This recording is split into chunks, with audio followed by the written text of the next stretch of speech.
Breaking news చూస్తున్నాం. America Iran మధ్య ఇంకా నాన్ స్టాప్ గా హై టెన్షన్ కొనసాగుతూనే ఉంది. హార్ముజ్ లో ఇప్పటికీ బ్లాకేడ్ కొనసాగుతూనే ఉంది. దీనిపైన తీవ్ర ఉద్రిక్తతలు నెలకొంటూనే ఉన్నాయి. ట్రంప్ ని నౌకల్ని సముద్రంలో ముంచేస్తామని చెప్తున్నారు ముస్తఫా ఖమేనీ. ట్రంప్ నీ నౌకలను సముద్రంలో ముంచేస్తామంటున్నారు. పర్షియన్ గల్ఫ్ లో అమెరికన్లకు పనేంటి అని క్వశ్చన్ చేస్తున్నారు ముస్తఫా ఖమేనీ. హార్ముజ్ పై తమ నియంత్రణ కొనసాగుతుందన్నారు ముస్తఫా. ఇక పిచ్చి వేషాలు వేస్తే అన్ని పేల్చి పడేస్తామంటున్నారు. యురేనియం శుద్ధిని ఆపే ప్రసక్తే లేదంటున్నారు Iranian supreme leader Mustafa Khamenei. ఇక ట్రంప్ దారికొస్తే హార్ముజ్ తెరుస్తామని ఖమేనీ అంటున్నారు. హార్ముజ్ తెరవడానికి ట్రంప్ మరో ప్రతిపాదన కూడా పెట్టారు. ఇప్పటికైనా ఇరాన్ తమ మాట వినాలి, లేదంటే టెహ్రాన్లో భారీ మూల్యం చెల్లించుకోక తప్పదని ట్రంప్ వార్నింగ్ ఇస్తున్నారు. ఇప్పటి వరకు తనలో మంచోడిని మాత్రమే చూశారు, ఇకపై తాను ఎంత బ్యాడ్ బాయ్ అనేది మీరే చూస్తారంటున్నారు ట్రంప్. ఈ లోకానికి దేవుడు ఒక్కడే, ఈ ప్రపంచానికి మంచోడు ఒక్కడే, అది నేనే అంటున్నాడు ట్రంప్. నాకు తిక్కరేగితే ఇరాన్ను క్షణంలో బూడిద చేస్తానని ట్రంప్ అంటూ ఉంటే, తిక్కగా మాట్లాడితే నౌకల్ని పేల్చేస్తామని ఖమేనీ అంటున్నాడు. ఈ వారు కొనసాగుతోంది. నేను తోప్ సింగ్ అంటే లేదు నేనే తోపుతురం కానని ఇంకోరన్నట్టుగా మారిపోతుంది. ఒకరిపై ఒకరు లెక్క. యుద్ధం ఆపడానికి ప్రయత్నాలు జరగాల్సింది పోయి, యుద్ధం ఆగడానికి ఇస్లామాబాద్ వేదికగానో ఇంకో దగ్గర యుద్ధానికి చర్చలు జరుగుతూ ఉంటే ఆ చర్చలకి ముందడుగు వేసి యుద్ధాన్ని నిలిపివేయాల్సింది పోయి ఇష్టం వచ్చినట్టుగా ఒకరిపై ఒకరు వార్నింగ్లు ఇచ్చుకుంటున్నారు. ఇక్కడ ద మోస్ట్ డేంజరస్ పర్సన్ ఎవరైనా ఉన్నారంటే డొనాల్డ్ ట్రంపే. యుద్ధాన్ని ఆపుతానని చెప్పేది ఆయనే, యుద్ధానికి ముగింపు పలుకుతానని చెప్పేది ఆయనే, యుద్ధం ఆపకుండా మళ్ళీ పిచ్చి వేషాలు వేసేది కూడా ఆయనే. ఇక నేను పిచ్చి వేషాలను మాట్లాడుతున్నా. ఎలా అంటే బ్లాకేడ్ అని చెప్పి ఆయన కొనసాగించడం.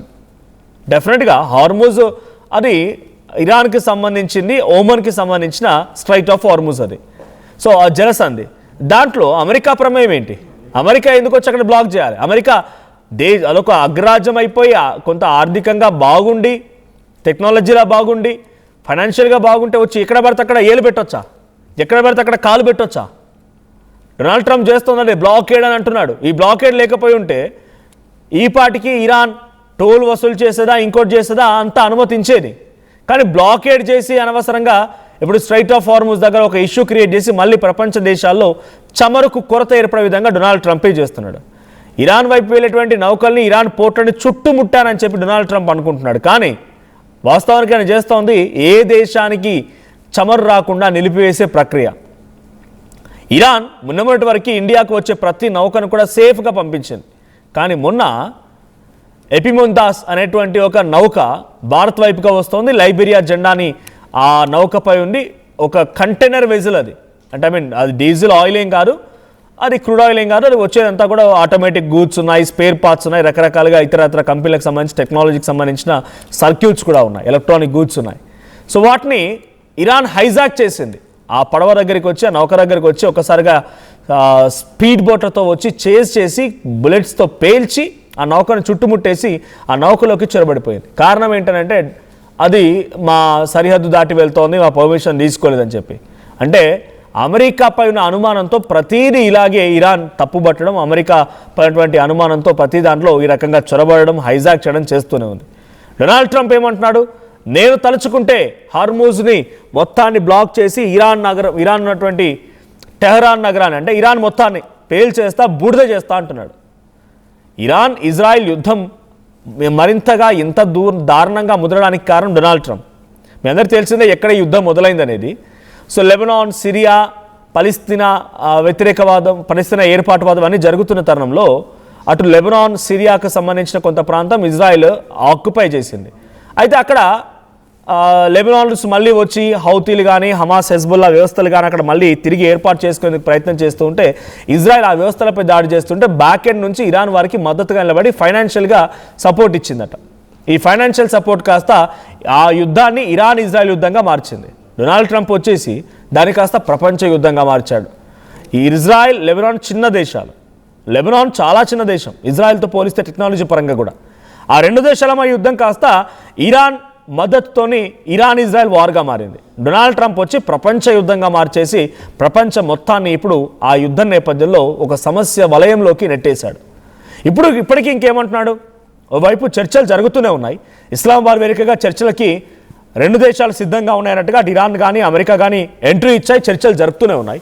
కానీ ఇక్కడ ఇంకొక విషయం జరుగుతుంది ఏంటంటే ఇస్లామాబాద్ వేదికగా చర్చలు జరుగుతున్నాయని చెప్తూనే ఇంకోవైపుగా దాడి, బ్లాకేడ్, నౌకల పైన సీజ్ చేయడం, ఇలా ఒకదాని తర్వాత ఒకటి పిచ్చి పిచ్చిగా అక్కడ అసలు ఏం జరుగుతుందో అర్థం కావడం లేదు. యుద్ధంలో పరిణామాల్లో ఏం జరుగుతుందో అర్థం కావడం లేదు.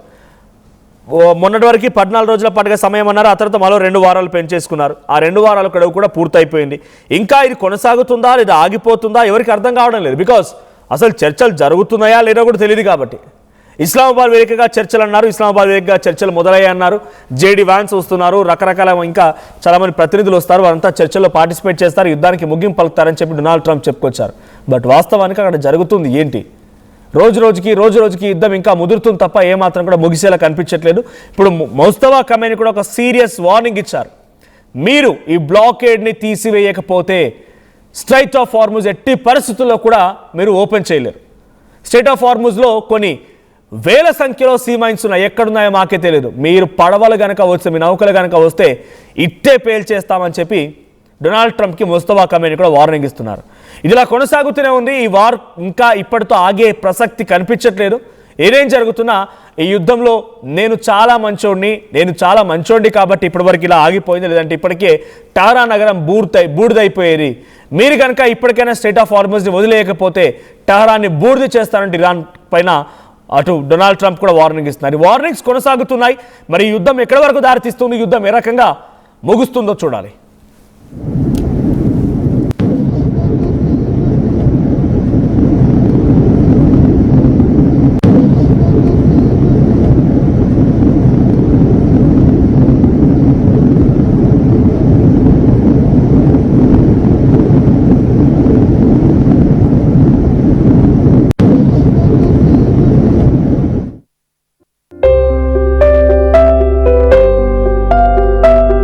చిన్న చిన్న ఆనందాలు 35 ఏళ్లుగా నా జీవితంలో లేవు. 35 ఏళ్లుగా నేను డైపర్లలో బ్రతికాను. 6 సెంటీమీటర్ల ఫిస్టులా నా మూత్రాశయంలో లీకు కారణమైంది. ఎవరూ నాకు సహాయం చేయలేకపోయారు. AINUలో వైద్యులను కలిసే వరకు. అక్కడ వారు రోబోటిక్ శస్త్రచికిత్సతో నాకు పరిష్కారం ఇచ్చారు. వారు నా ఆత్మవిశ్వాసాన్ని కూడా తిరిగిచ్చారు. Precision care makes it possible.